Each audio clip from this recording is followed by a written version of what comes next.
नमस्कार, बहुत स्वागत है आप सबका। मैं हूं पुनीत पाठक। आप देख रहे हैं छत्तीसगढ़ आज। एक बड़ी खबर से शुरुआत कर रहे हैं। रायपुर से बड़ी खबर है, ई टेंडर घोटाले की जांच पूरी हो गई। जांच समिति ने ईओडब्ल्यू को अपनी रिपोर्ट दे दी है। 17 विभागों में 6,400 करोड़ से ज्यादा का फर्जीवाड़ा। सीएजी ने घोटाले का पर्दाफाश किया था। सरकार ने ईओडब्ल्यू को जांच का जिम्मा सौंपा। ईओडब्ल्यू ने 74 कंप्यूटरों के डेटा निकालकर जांच की है। दिल्ली से साइबर एक्सपर्ट बुला करके ये डेटा निकाले गए हैं। एक समय की एक बड़ी खबर आपको बता दें, रायपुर से बड़ी खबर है, ई टेंडर घोटाले की जांच पूरी हो गई है। जांच समिति ने ईओडब्ल्यू को अपनी रिपोर्ट दे दी है। तहसीन जैदी हमारे सहयोगी जुड़ गए हमारे साथ। जी तहसीन, क्या डिटेल है? देखिए, एक खबर आई है कि जो ई टेंडरिंग घोटाला हुआ था, 17 विभागों में ये घोटाला हुआ था। पीडब्ल्यूडी से लेकर सिंचाई विभाग और सभी विभाग इसमें शामिल थे। उसमें ये बात सामने आई थी कि जो ई टेंडर के कराए गए थे उसमें वही सिस्टम, जो कंप्यूटर सिस्टम थे, वही ठेकेदारों के द्वारा यूज किए गए और उसी से ही अधिकारियों के द्वारा, जो पिछली सरकार थी उसमें उनके द्वारा वो टेंडर ओपन भी किए गए थे। तो कुल मिला के इसमें एक बड़ा मामला जो सामने आया था, घोटाला मामला आया था। इसमें करीब 6,400 करोड़ रुपए का ये मामला इसमें निकल के आया था। सीएजी ने इसकी जो रिपोर्ट है वो पेश करी थी। घोटाला उसमें निकला था। उसके बाद जब ये भूपेश सरकार ने इसमें एक जो जांच का जिम्मा जो है पूरे मामले का ईओडब्ल्यू को सौंपा था और ईओडब्ल्यू ने इसमें जांच की थी और जांच करने पर यह पाया था कि जो सभी विभागों के करीब 74 जो कंप्यूटर है उस टाइम वो सीज किए गए थे, उनकी हार्ड डिस्क सीज की गई थी। और इसमें जो है पहले बेंगलोर से जो एक्सपर्ट बुलाए गए थे, साइबर एक्सपर्ट, क्योंकि उसमें कई डाटा डिलीट किए गए थे। तो उसके लिए पहले तो जो बेंगलोर की कंपनी थी उसने सिस्टम को ले जाने की बात कही थी, तो उसके आधार पे उसमें ये मना कर दिया गया था ईओडब्ल्यू के द्वारा। उसके बाद कुछ दिन बाद जो दिल्ली से एक साइबर एक्सपर्ट की टीम आई थी और इसमें तकरीबन 4 जो हैं साइबर एक्सपर्ट यहाँ आए थे और आने के बाद उन सभी जो सिस्टम है उनमें जो डाटा डिलीट किया था उसको रिकवर किया गया। उसके बाद उसमें ये जो पूरी जांच की गई, उसके बाद अभी ये बात सामने आई है कि इसकी जो पूरी जांच की मामला था, इसकी जांच पूरी हो चुकी है और इसमें एक जो जांच अधिकारी थे, जो सभी ईओडब्ल्यू के थे, उन्होंने एक रिपोर्ट जो है वो ईओडब्ल्यू को सौंप दी है।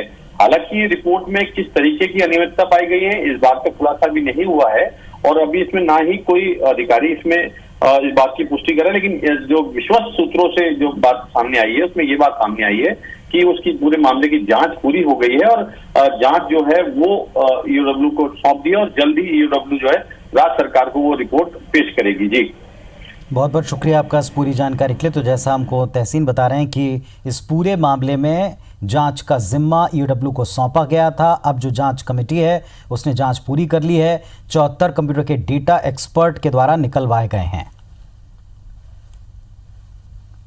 छत्तीसगढ़ में ई टेंडर घोटाले की जांच पूरी हो गई है।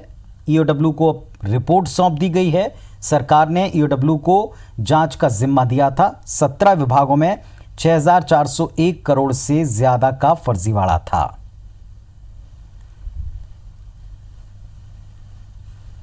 चलिए एक और एक बड़ी खबर हम बता दें आपको, दिल्ली से है। जस्टिस पिनाकी चंद्र घोष देश के पहले लोकपाल बन गए हैं। खबर आ रही थी कि उनको लोकपाल बनाया जाएगा। इस समय की अहम खबर है, दिल्ली से जस्टिस पिनाकी चंद्र घोष देश के पहले लोकपाल बन गए हैं। एक बड़ा आंदोलन देश में लोकपाल बनाने को लेकर छिड़ा हुआ था। लंबे वक्त से मांग की जाती रही। अन्ना हजारे ने इस पर प्रतिक्रिया व्यक्त की थी जब ये पता चला था कि जस्टिस पिनाकी चंद्र घोष को लोकपाल बनाया जाना है। इसको राष्ट्रपति भवन भेजा था स्वीकृति के लिए और अब ये बड़ी खबर है, दिल्ली से जस्टिस पिनाकी चंद्र घोष देश के पहले लोकपाल बन गए हैं। इस समय की अहम खबर बता दें आपको,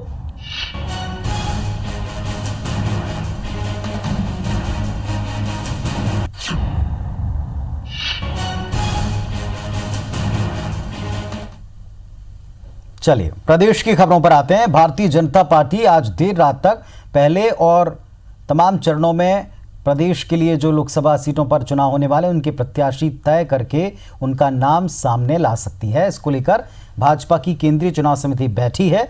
ये बैठक जारी है।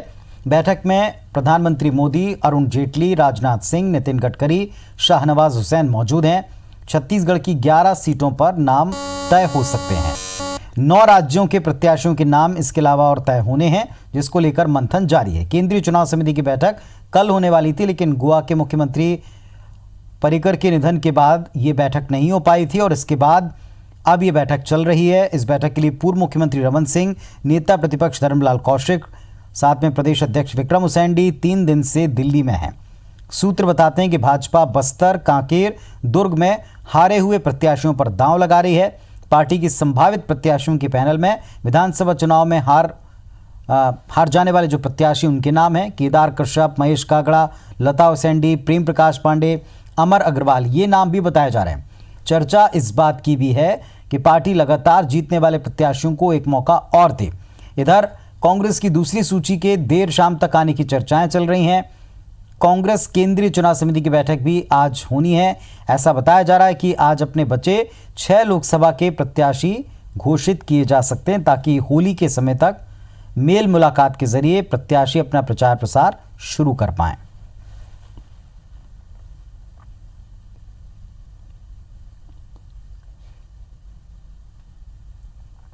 तो बीजेपी हो या कांग्रेस हो, दोनों की जो केंद्रीय चुनाव समितियां हैं वो बैठ करके पैनल के ऊपर डिस्कशन कर रही हैं।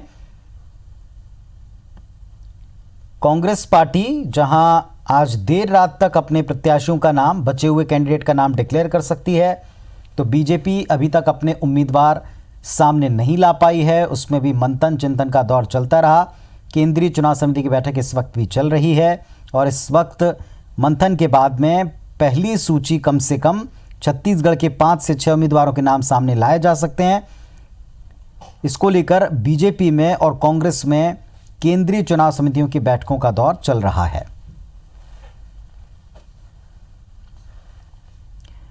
इधर लोकसभा चुनाव की तैयारी में सारे दल जुटे हैं, लेकिन बसपा ने 11 में से 6 प्रत्याशी सामने ला दिए हैं। माहौल गर्म कर दिया है। इन सारी खबरों के बीच में गठबंधन को लेकर तरह तरह की अटकलें हैं। बहुजन समाज पार्टी ने 6 सीटों पर प्रत्याशी घोषित करने से पहले अपने साथी यानी जेसीसीजे से कोई राय मशवरा नहीं किया, बात नहीं की। लिहाजा गठबंधन को लेकर तरह तरह के कयास और शंकाएं।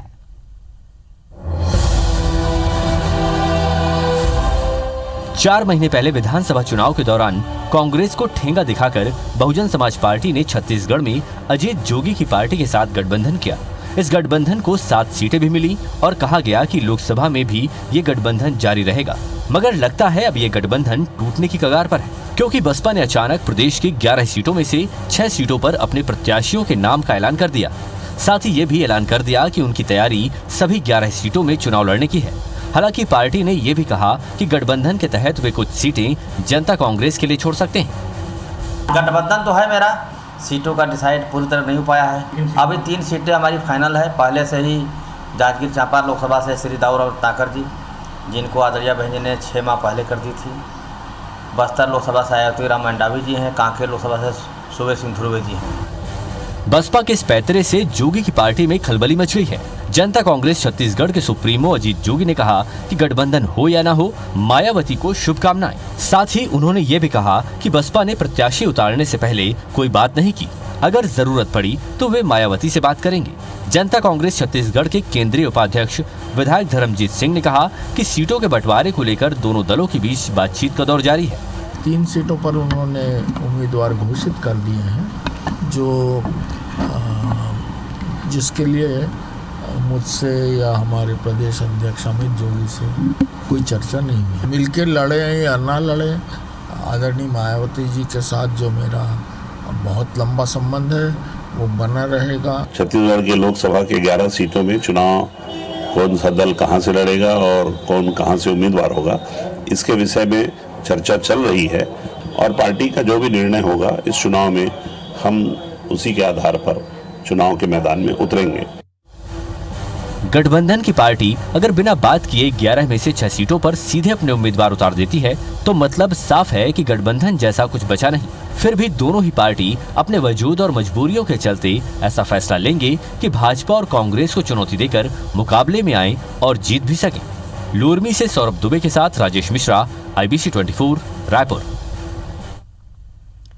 आगामी लोकसभा चुनाव में नए मतदाताओं की भूमिका खासी महत्वपूर्ण साबित हो सकती है।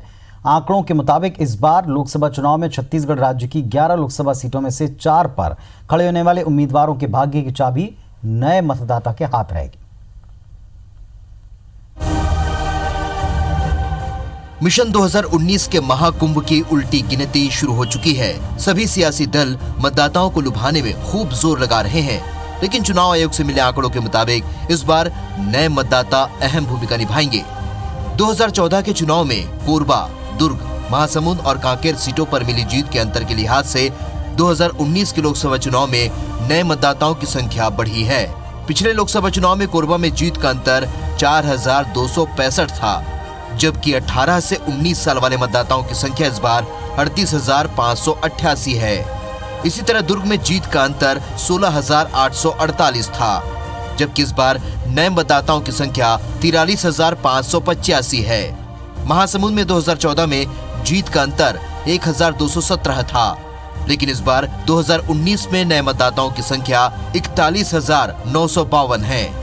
कांकेर में 35,158 वोटों से जीत दर्ज हुई थी, लेकिन इस बार 18 से 19 साल वाले वोटरों की संख्या 44,354 है। इस तरह अगर सभी 11 लोकसभा सीटों पर 18 से 19 साल वाले मतदाताओं की बात करें तो उनकी संख्या 4,67,059 है, जो कुल मतदाताओं का लगभग 2.5% है। यही वजह है कि सभी राजनीतिक पार्टियां युवाओं पर खास फोकस रखी हुई है। युवाओं का वोट तो अपने आप में बहुत महत्वपूर्ण होता है, और आप देश की राजनीति का समीकरण अगर आप देखेंगे, इसका इतिहास उठाकर देखेंगे तो युवाओं ने ही परिणाम को चेंज करने में बहुत बड़ी मदद की है। तो जागरूक युवा हैं, पढ़े लिखे हैं, उन पर फोकस तो रहेगा ही। निश्चित रूप से 18 से 19 आयु वर्ग के जो युवा हैं उनका अंतर, जीत के अंतर से बड़ा होना भारत के जनसंख्या में इस बात को द्योतित करता है कि भारत दुनिया का सबसे युवा देश है। भारत की राजनीति युवाओं के टेंडेंसी पे बहुत कुछ डिपेंड करती है। निर्वाचन आयोग से मिले आंकड़ों पर अगर गौर करें तो 18 से 23 साल वाले मतदाता जो पहली बार लोकसभा चुनाव में वोट करेंगे, उनकी संख्या कुल मतदाताओं का 10% है। मतलब साफ है, जो भी पार्टी या नेता इन युवाओं को रिझाने में कामयाब होगी, चुनाव में उसकी जीत पक्की होगी। इस बार का लोकसभा चुनाव काफी दिलचस्प होने जा रहा है, क्योंकि तमाम राजनीतिक पार्टियां ये मानकर चल रही हैं कि सोशल मीडिया के माध्यम से ही चुनाव लड़ा जा रहा है। और खास बात यह है कि युवा सबसे ज्यादा सोशल मीडिया पर समय बिताते हैं। यही वजह है कि तमाम राजनीतिक पार्टियां इन युवाओं पर ही फोकस कर रही है। कैमरामैन चतुर्मूर्ति वर्मा के साथ स्टार जैन, IBC 24, रायपुर। लोकसभा चुनाव को लेकर भाजपा विधानसभा स्तर पर कार्यकर्ता सम्मेलन कर रही है और इसी कड़ी में कवर्धा और पंडरिया विधानसभा क्षेत्र में आज कार्यकर्ता सम्मेलन का आयोजन किया गया। भाजपा के प्रवक्ता संजय श्रीवास्तव, राजनांदगांव लोकसभा संयोजक मधुसूदन यादव, सांसद अभिषेक सिंह, महामंत्री संतोष पांडे खास तौर पर मौजूद रहे। सम्मेलन में मोदी सरकार को फिर से बहुमत के साथ सत्ता में लाने के लिए संगठित होने का संकल्प दिलवाया गया। प्रदेश में कांग्रेस सरकार की विफलताओं को लोगों तक पहुंचाने की बात की गई। कांकेर में भी कार्यकर्ता सम्मेलन हुआ, जिसमें बूथ स्तर के कार्यकर्ताओं में जोश भरने पर्यटन मंडल के पूर्व उपाध्यक्ष केदारनाथ गुप्ता पहुंचे। उन्होंने कहा कि 8 विधानसभा वाली कांकेर लोकसभा सीट भाजपा के कब्जे में, यहां जीत बरकरार रखने की पूरी कोशिश कार्यकर्ताओं को करनी चाहिए, इसमें जुट जाना चाहिए। मुख्यमंत्री भूपेश बघेल की अध्यक्षता में मंगलवार को मंत्रालय में यूनिफाइड कमांड की बैठक हुई। बैठक में गृह मंत्री ताम्रध्वज साहू, गृह विभाग के अफसर, नक्सल DG गिरधारी नायक, ADG इंटेलिजेंस और नक्सल ऑपरेशन के अफसर विशेष तौर पर मौजूद रहे। बैठक में मुख्यमंत्री भूपेश बघेल ने नक्सल प्रभावित क्षेत्रों में जनता की जरूरत को ध्यान में रखकर सुरक्षा के साथ विकास की कार्ययोजना बनाने के निर्देश दिए। वहीं नक्सल अभियान के दौरान आम नागरिकों के मानवाधिकार की रक्षा का ध्यान रखते हुए नक्सल अभियान चलाने का निर्देश दिया। मुख्यमंत्री ने नक्सल प्रभावित क्षेत्रों में विकास एवं सुरक्षा की समीक्षा की। लोकसभा चुनाव को देखते हुए इस मीटिंग में सुरक्षा व्यवस्था को लेकर दिशा निर्देश दिए गए। पिछले कुछ दिनों से नक्सलियों की सक्रियता को देखते हुए ऐसा माना जा रहा है कि नक्सली लोकसभा चुनाव के पहले कोई बड़ी वारदात कर सकते हैं। 2 दिन पहले दंतेवाड़ा में नक्सलियों ने सीरियल ब्लास्ट किया था, जिसमें CRPF का एक जवान शहीद हो गया। इधर चुनाव को देखते हुए छत्तीसगढ़ पुलिस भी फोर्स को बस्तर में अलग अलग इलाकों में सक्रिय कर रही है। नक्सल क्षेत्र बस्तर में 11 अप्रैल, राजनांदगांव, कांकेर, महासमुंद लोकसभा में 18 अप्रैल को मतदान होना है। नक्सलियों के इन दिनों तेवर देखते हुए इन इलाकों में शांतिपूर्ण चुनाव करवाना एक बड़ी चुनौती होगा। छत्तीसगढ़ के निलंबित डीजी की करीबी रेखा नायर के एक और ठिकाने पर आज ईओडब्ल्यू और एसीबी की संयुक्त टीम ने छापा मारा। जानकारी के मुताबिक रेखा नायर और उसके रिश्तेदार के नाम पर रायपुर से लगे नरदहा गांव में एक फार्म हाउस की सूचना मिली थी, जिसके बाद डीएसपी के नेतृत्व में ईओडब्ल्यू और एसीबी के 10 अधिकारी जांच के लिए पहुंचे। टीम रेखा नायर की आय से अधिक संपत्ति का आकलन कर रही है। टीम ने इसके पहले दुर्ग, भिलाई और रायपुर स्थित आवासों पर छापे मार के कार्रवाई को जारी रखा है। इन स्थानों पर बड़े पैमाने पर आय से अधिक संपत्ति का खुलासा हुआ है। फार्म हाउस पर कुल रकबा 19 एकड़ पाया गया। इसकी कीमत करोड़ों रुपए में है। ईओडब्ल्यू और एसीबी की टीम के साथ जिला प्रशासन की टीम जांच के लिए पहुंची, क्योंकि ऐसी बात सामने आई कि आरोपी ने फार्म हाउस की सिंचाई के लिए पीछे से निकल रहे नहर पर भी कब्जा कर लिया, उस पर एनीकट का निर्माण तक कर लिया।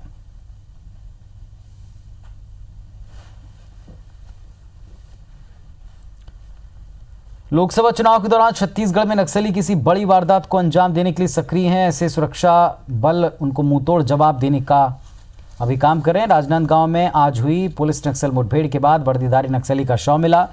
गातापार थाना इलाके के जंगल में मुठभेड़ में नक्सली शव के साथ स्टैन गन भी बरामद की गई। Rajnandgaon police, Madhya Pradesh police, ITBP, BSF के ज्वाइंट ऑपरेशन में नक्सलियों की इस कोशिश को नाकाम किया गया। इसके पहले सीमावर्ती इलाकों में पुलिस ने सुरक्षा व्यवस्था बढ़ा दी है।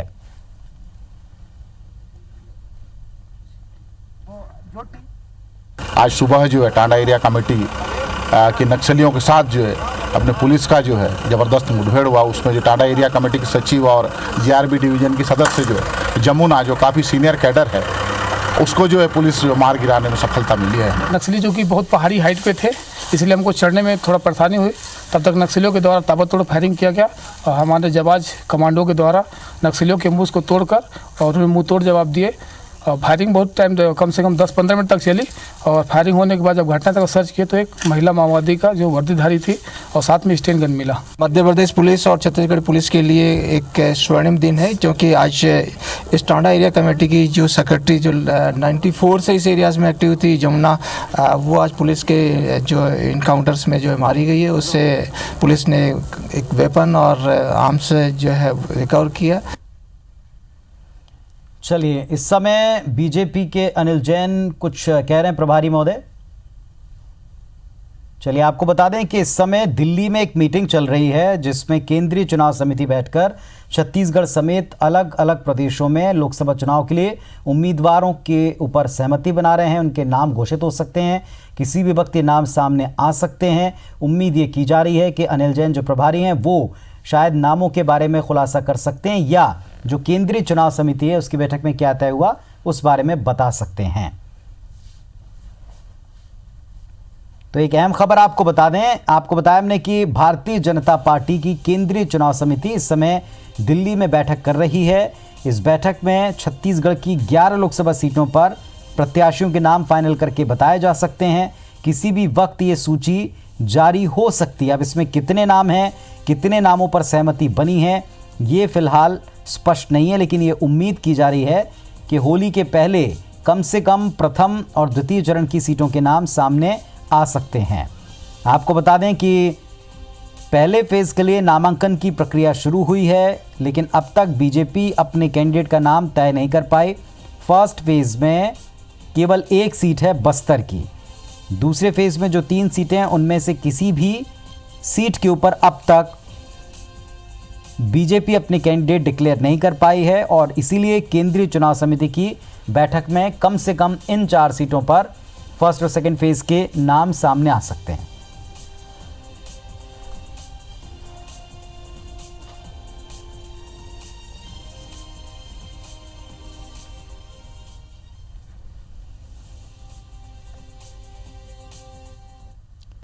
चले, तो जैसी कोई अपडेट मिलेगा दिल्ली से इन नामों को लेकर के हम आपको बताएंगे। लेकिन फिलहाल अब होली की बात करते हैं।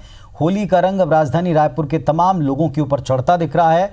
राजधानी के एक निजी होटल में महिलाओं ने होली मिलन किया। महिलाओं ने फूलों से होली खेली, खूब माहौल जमाया। गाल पर गुलाल, मुस्कुराते चेहरे और झूमते गाते खुशियां मनाते हुए कुछ अलग अंदाज में टोपियां पहनकर महिलाओं ने जमकर ठुमके लगाए। एक दूसरे को गले लगाकर होली की शुभकामनाएं।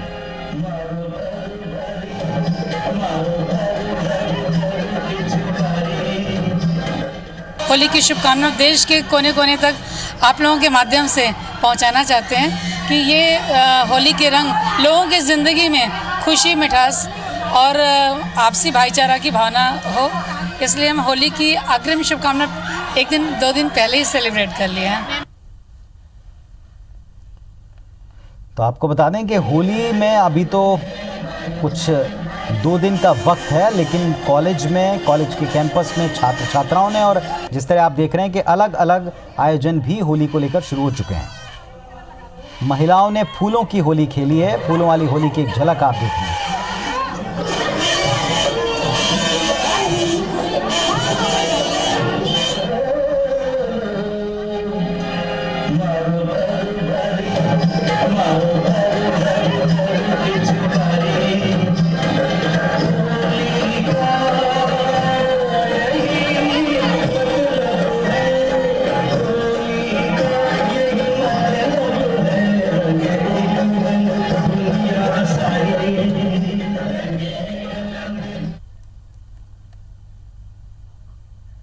चलिए इस वक्त आपको बता दें बड़ी खबर दिल्ली से जो हमको मिल रही है। छत्तीसगढ़ में बीजेपी नए प्रत्याशी उतारेगी। केंद्रीय चुनाव समिति की बैठक में ये प्रस्ताव रखा गया है। तो केंद्रीय चुनाव समिति की बैठक अभी जारी है और इस समय जो अहम हमको अपडेट मिल रहा है कि छत्तीसगढ़ में बीजेपी नए प्रत्याशियों को उतारेगी। सभी सीटों पर नए प्रत्याशी होंगे। जो कयास लगाए जा रहे थे कि सिटिंग एमएलए हैं या जो एक्स एमएलए हैं, चुनाव में हारे हुए चेहरे हैं, क्या उनको टिकट दिया जाएगा, लेकिन इस समय अपडेट मिल रहा है कि छत्तीसगढ़ में जो कुल 11 सीटें हैं, इन पर नए चेहरों को भारतीय जनता पार्टी मौका देगी। छत्तीसगढ़ बीजेपी प्रभारी अनिल जैन ने इस बाबत दावा किया है कि नए चेहरों को मौका मिलेगा। बीजेपी की बैठक में दिल्ली में तय हो रहा है कि नए चेहरों को लोकसभा चुनाव के लिए उम्मीदवार बनाया जाए और इस बात की जानकारी छत्तीसगढ़ बीजेपी प्रभारी अनिल जैन ने दी है। उनका दावा है कि नए लोगों को मौका दिया जाएगा। याद होगा आपको, विधानसभा चुनाव में पुराने चेहरों को रिपीट करने का नुकसान पार्टी ने झेला है। 15 सीटों पर सिमट गई 90 में से। अब ये कयास लगाए जा रहे थे कि क्या उन्हीं चेहरों को मौका मिलेगा। तो अहम खबर ये आ रही है कि नए चेहरों को मौका दिया जाएगा। तो इस समय की बड़ी खबर आपको बता दें, भारतीय जनता पार्टी की केंद्रीय चुनाव समिति में इस बाबत प्रस्ताव रखा गया है कि तमाम सीटों पर नए चेहरों को मौका मिले। ये बात अनिल जैन ने बताई है, प्रभारी महोदय ने।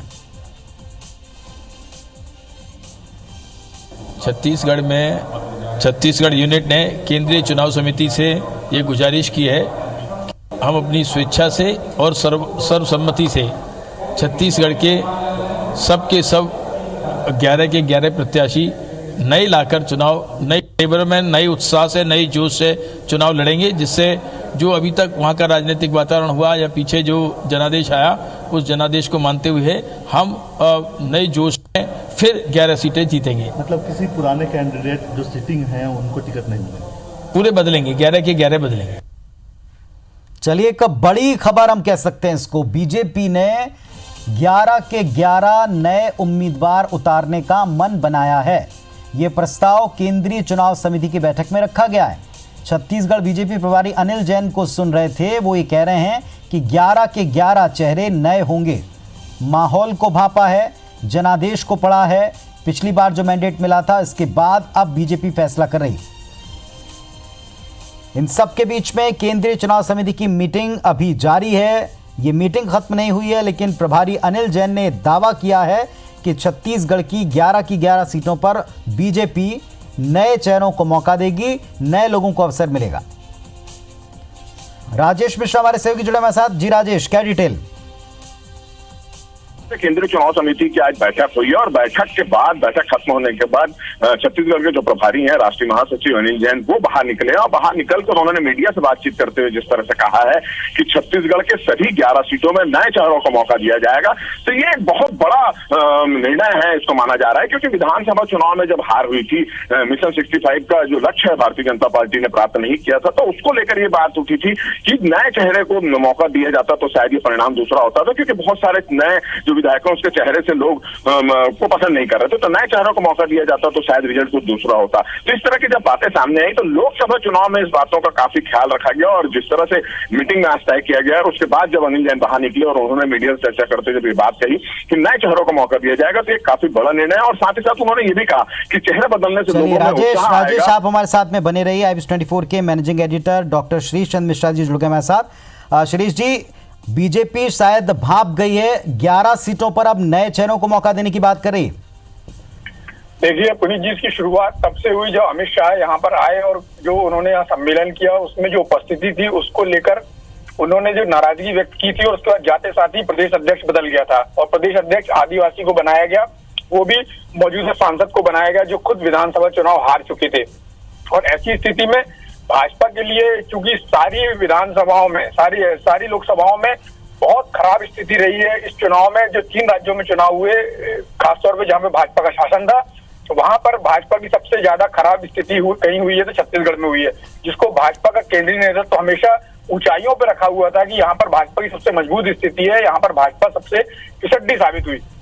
ऐसी स्थिति में चूंकि यहाँ पर सांसदों का प्रदर्शन भी संतोषजनक नहीं था, उनके खिलाफ स्थानीय स्तर पर बहुत ज्यादा विरोध चल रहा है और कुछ सांसदों ने जैसे खुद ही अपना विड्रॉ करके रखा है, जिसमें बंसीलाल महतो ने कहा था कि हमारा नाम नहीं, हम चुनाव नहीं लड़ने जा रहे हैं। इस तरह से लखनलाल साहू का भी, जो बिलासपुर से सांसद है, उनका भी प्रदर्शन बहुत खराब था। चंदूलाल साहू का भी प्रदर्शन बहुत खराब था महासमुंद से। रायपुर में रमेश बैस की सक्रियता ना के बराबर थी। और इसके अलावा यदि आप बस्तर की बात करें तो वहां तो बीजेपी का लगभग सुपड़ा साफ ही हो गया। तो कांकेर और बस्तर में भी कांग्रेस ने नई चुनौती दी है, अपने विधायकों को उतारा है।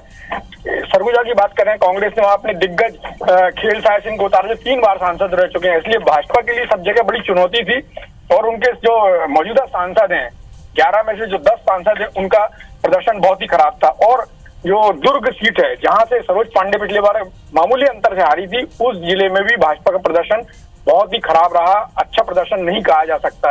ऐसी स्थिति में भाजपा के लिए बड़ी चुनौती थी कि किस तरह से हम अपनी सीटों को बचा सकें और उसके लिए उन्होंने ये जो निर्णय लिया अनिल जैन ने, ये एक वैसा निर्णय कहा जाएगा कि पार्टी ने बहुत निर्मम निर्णय लिया है और इसमें पार्टी अब जिस तरह से नए लोगों को मौका देगी तो हो सकता है कि पार्टी जो हारे हुए मंत्री उन पर दांव लगाए, जिसमें से एक महेश गागड़ा का भी नाम चल रहा है बस्तर से।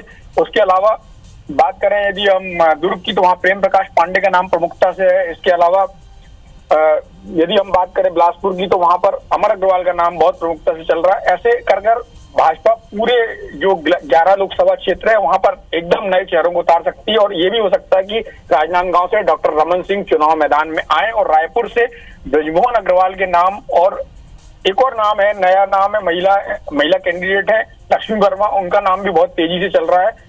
और ऐसा भी हो सकता है कि कोई बहुत अप्रत्याशित उम्मीदवार हमको देखने को मिले इस चुनाव में। शिरीष जी, आपने जैसा कहा कि अप्रत्याशित उम्मीदवार हो सकते हैं, लेकिन अभी हाल ही में एक सूची या हम कहें कि एक पैनलों का नाम लेकर दिल्ली रवाना हुआ गया और अभी इस समय भी मीटिंग का दौर इसमें चल रहा है।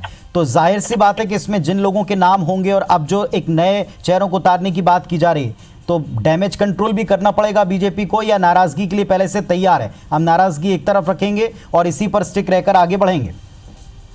देखिए, बहुत हद तक तो बीजेपी को ऐसा लगता है कि इसने नाराजगी दूर कर ली है, लेकिन जो प्रदेश का फील है वो ये कहता है कि अभी भाजपा के कार्यकर्ताओं का मन पूरी तरह से भरा नहीं है और वो अपनी पार्टी के साथ उस तरह से जुड़े हुए नहीं है जैसा कि पिछले चुनाव में देखा जाता था। लेकिन पिछले विधानसभा चुनाव में जो हाल ही में दिसंबर में हुए, उसमें जिस तरह से पार्टी को करारी हार मिली, उसमें मुख्य वजह जनता की नाराजगी के साथ साथ कार्यकर्ताओं की नाराजगी भी थी और कार्यकर्ताओं की नाराजगी अभी तक पार्टी ने दूर नहीं की है।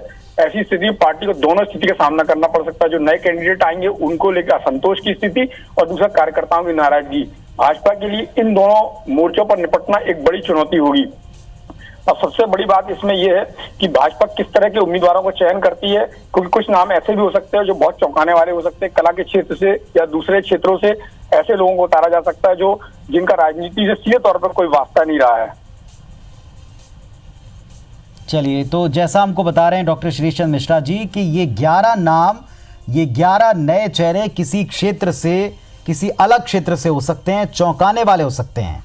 और सबसे बड़ी बात ये कि इसके बारे में प्रभारी महोदय खुद बता रहे हैं कि अब इन 11 चेहरों पर ही बीजेपी दांव चलेगी या खेलेगी, ये बात अच्छी तरह समझी गई। वो खुद ये कहते सुनाई पड़े हैं कि जो नाराजगी थी उसको भांपा है, जो कार्यकर्ताओं की मांग थी उसको मद्देनजर रखते हुए ये फैसला लिया गया।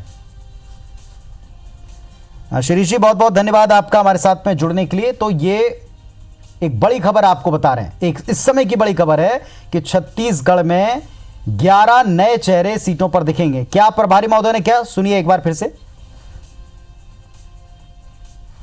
छत्तीसगढ़ में छत्तीसगढ़ यूनिट ने केंद्रीय चुनाव समिति से ये गुजारिश की है, हम अपनी स्वेच्छा से और सर्वसम्मति से छत्तीसगढ़ के सब 11 के 11 प्रत्याशी नए लाकर चुनाव, नए टेबर में नई उत्साह से, नई जोश से चुनाव लड़ेंगे, जिससे जो अभी तक वहाँ का राजनीतिक वातावरण हुआ या पीछे जो जनादेश आया, उस जनादेश को मानते हुए हम नए जोश में फिर 11 सीटें जीतेंगे। मतलब किसी पुराने कैंडिडेट जो सिटिंग हैं उनको टिकट नहीं मिलेगा, पूरे बदलेंगे, 11 के 11 बदलेंगे।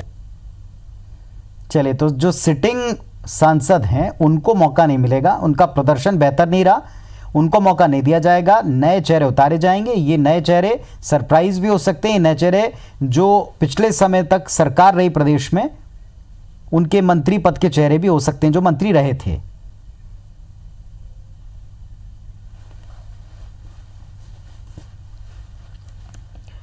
इस समय का ये बड़ा अपडेट है कि नए चेहरे होंगे, 11 के 11 चेहरे नए होंगे। अब क्या ये चौंकाने वाले चेहरे होंगे या ये वही चेहरे होंगे जो पहले प्रदेश की सरकार में मंत्री पद संभालते दिखाई पड़े थे और अब वो संसद में जाने के लिए चुनौती का सामना करेंगे, ये देखना होगा। जो अपडेट आएगा आप तक लगातार और सबसे पहले पहुंचाएंगे। जुड़े रहिएगा हमारे साथ। फिलहाल इतना ही, नमस्कार।